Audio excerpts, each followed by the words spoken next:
You already know it is the CC takeover. Took over the Annika Pro-Am today. Shut it down. Operation Shut Down. We are talking about thousands of people lined up to watch her play golf. Get this, it looked like Gamebridge Fieldhouse. Hundreds, maybe even thousands of fans actually showed up at 8:30 in the morning. And what were they watching? Caitlin Clark playing golf. Not basketball, just golf. They were all decked out in Fever jerseys, holding up signs, treating it like a huge playoff game. Think about it. The WNBA season wrapped up months ago, but somehow, Caitlin in a celebrity golf tournament is pulling in more eyeballs than some actual league games did. PGA player, am I embracing this Caitlin Clark madness, or am I a little upset that the biggest star on the property plays a different sport? Okay, let's reframe this a little bit. Biggest sports star in professional basketball that wants to play in a PGA Tour Pro-Am. Do you think the PGA Tour guys are upset that they're taking away spotlight from them? No, I think they're excited that the best athlete in the world is engaged in the game of golf. And I think the women think no differently. You've got the best or the most prominent women's sports star. So, I gotta ask you, have you ever actually woken up super early just to watch an athlete do something totally unrelated to their actual sport? Seriously? Let me know in the comments. It looked like she was going against the New York Liberty out there, and she was about to hit 3 threes in 28 seconds or something like that. That is what the crowd looked like. I'm telling you, I've said it over and over. We have not seen a woman this transcended in sports. She had the golf world lit up like... And get this, Caitlin Clark was in a celebrity golf tournament, and the crowd was just absolutely wild. I mean, we're talking hundreds of people, possibly over 1,000, showing up bright and early, like 8:30 a.m. on a weekday, just to watch her tee off for golf. What's crazy is, more than half of them were wearing Indiana Fever jerseys. Just let that sink in for a second. And last up, Caitlin Clark! Woo!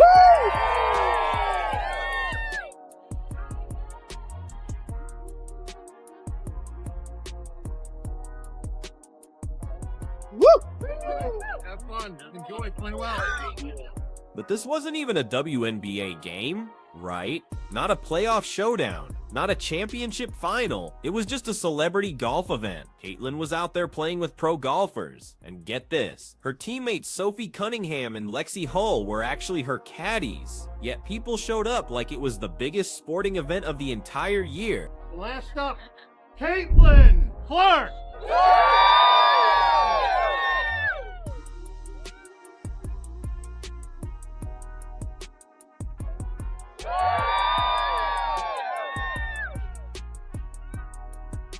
Look, the crowd size is what really threw everyone off. Usually, golf tournaments don't pull in huge numbers for celebrity players, especially not that early in the morning. But Caitlin isn't your average celebrity participant. She's the one who shattered viewership records, completely sold out arenas, and basically made a ton of people care about women's basketball. And apparently, that kind of star power totally transfers over to golf too.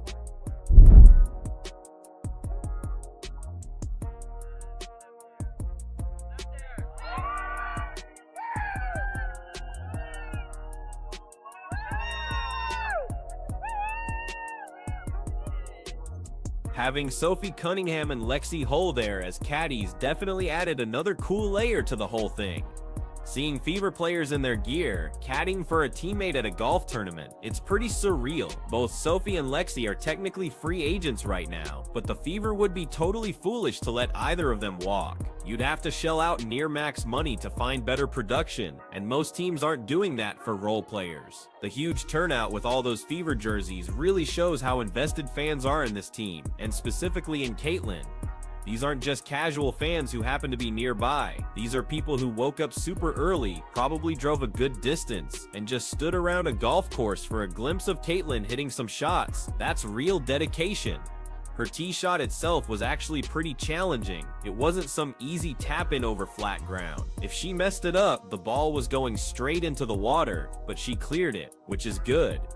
The last thing anyone needed was Caitlyn launching a golf ball into a hazard in front of hundreds of people. The pressure in that situation is definitely real, even if it's just golf. Some folks were even trying to analyze how she teed up the ball, looking for signs of injury or nervousness, which is honestly a bit ridiculous. People are so desperate for news about her health that they're dissecting how she places a ball on a tee. That's not how you diagnose injury. If she were hurt enough to affect a golf tee-up, she probably wouldn't be playing golf at all. There were also questions about her hamstring and if she's dealing with any training injury. And look, if Caitlin Clark gets injured again while training with the Indiana Fever staff, that's gonna be a massive problem. We've already been through this whole situation about how their training program last offseason was a total mess. If it happens again, people are going to lose their minds. The fact that the Fever is even letting her play golf at all suggests she's healthy. Organizations typically don't let their franchise players do anything risky if there's an existing injury, so those hamstring questions are probably overblown. But given the Fever's track record with training and injury management, fans absolutely have a right to be concerned. The crowd reaction throughout the event was super enthusiastic. People were cheering, snapping photos, treating it like a major sporting event. And for them, it probably was. Caitlyn hasn't played in front of fans for about 4 months. The season wrapped up in September, and this is November. For someone who was playing year-round between college and the WNBA, an 8-month offseason is really unusual, and for fans who got used to watching her constantly, 4 months without seeing her play feels like forever. The timing of this event is really interesting, because we're deep in the WNBA offseason, a time when things are usually super quiet. Most players are just resting, training, or doing their own thing away from the spotlight. But Caitlyn playing golf turns into a huge story because people are just starved for content. The league has gone quiet, and fans are looking for anything related to their favorite players. The comparison to last year is stark. A year ago, anything involving Caitlyn was massive news. If this golf tournament had happened then, the hype would have been even bigger. The crowd would have been larger, the media coverage more intense, and social media would have absolutely exploded even more than it did. The fact that the buzz has died down somewhat just shows how quickly momentum can fade when nothing's happening for months. This is actually a big problem for the WNBA. They had unprecedented attention last season, largely thanks to Caitlyn. Viewership was up, attendance was up, merchandise sales were through the roof. But now, in the offseason, there's been almost nothing to keep that momentum going. No major storylines, no big announcements, no content to keep casual fans engaged. And those casual fans are the ones most likely to drift away if there's nothing to hold their attention. The potential for a lockout makes this even worse. If there's a work stoppage, and the season gets delayed or even canceled, Caitlyn could go years without playing competitive basketball. From September 2024 to potentially March 2027, that's a long time to be off the court. Her brand would definitely take a hit, no question. People who say her brand will be fine, no matter what, aren't being realistic. Athletes need to play to stay relevant. You can't just disappear for 3 years and expect everything to be the same when you come back. Some might think Caitlyn's star power is so strong she could survive a long absence, but that's just not how sports work. Fans move on, new stars emerge, attention shifts. If Caitlyn isn't playing, people will find other athletes to follow. That's just the nature of sports fandom. She'd still have a core fan base, for sure, but that mainstream casual audience that discovered her last season would probably move on. This is exactly why the WNBA needs to figure out their labor situation quickly. A lockout would be devastating for the league, especially right now when they finally have some real momentum. They just can't afford to waste this opportunity by shutting down for an extended period. The players deserve fair compensation, but both sides absolutely need to find a way to make it work without destroying all the progress they've made. The fact that Scott Agnes, who covers the Pacers and Fever, was there covering the golf tournament shows how seriously the local media takes anything Caitlyn related. This isn't a basketball game, but it's still worth covering because people care.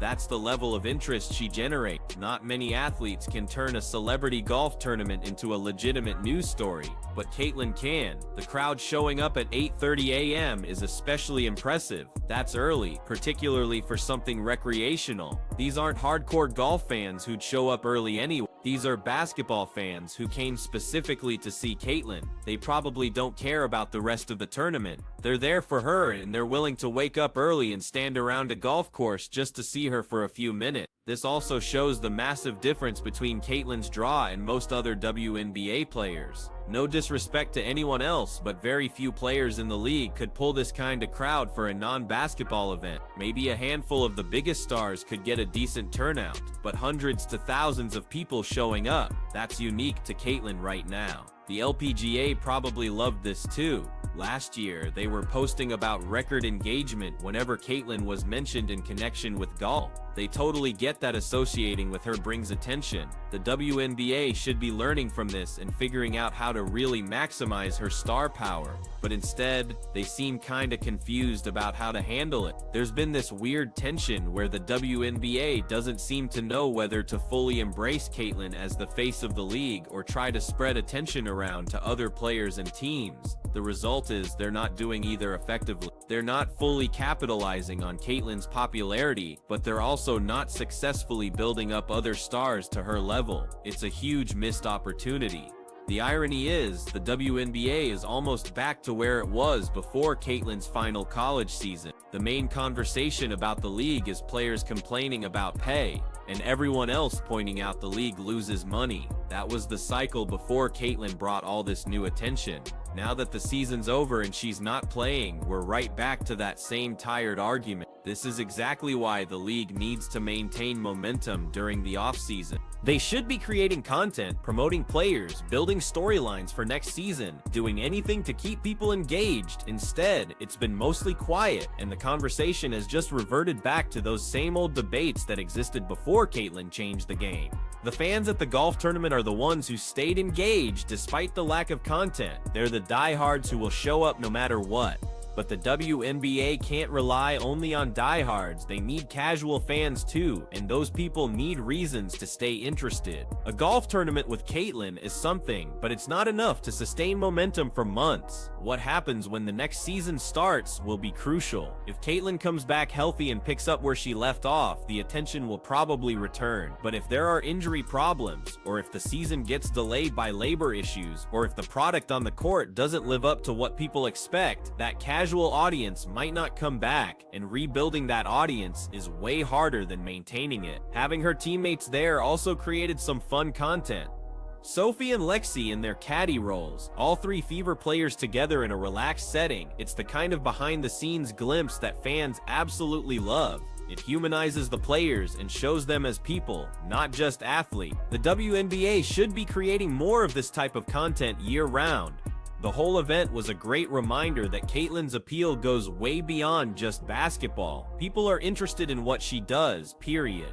Whether it's playing golf, doing endorsements, posting on social media, whatever. She's reached that level of celebrity where her activities matter to people, even outside her primary sport. That's rare and super valuable. But it's also fragile. Celebrity status requires constant maintenance. You have to stay visible, stay relevant, keep giving people reasons to care. A long absence makes that much harder. The golf tournament definitely helped, but it's not a substitute for actually playing basketball at the highest level. So yeah, thousands of fans showed up at 8:30 in the morning to watch Caitlyn Clark play golf, truly proving her star power extends way beyond basketball. The WNBA needs to pay attention to this and figure out how to maintain momentum during the offseason.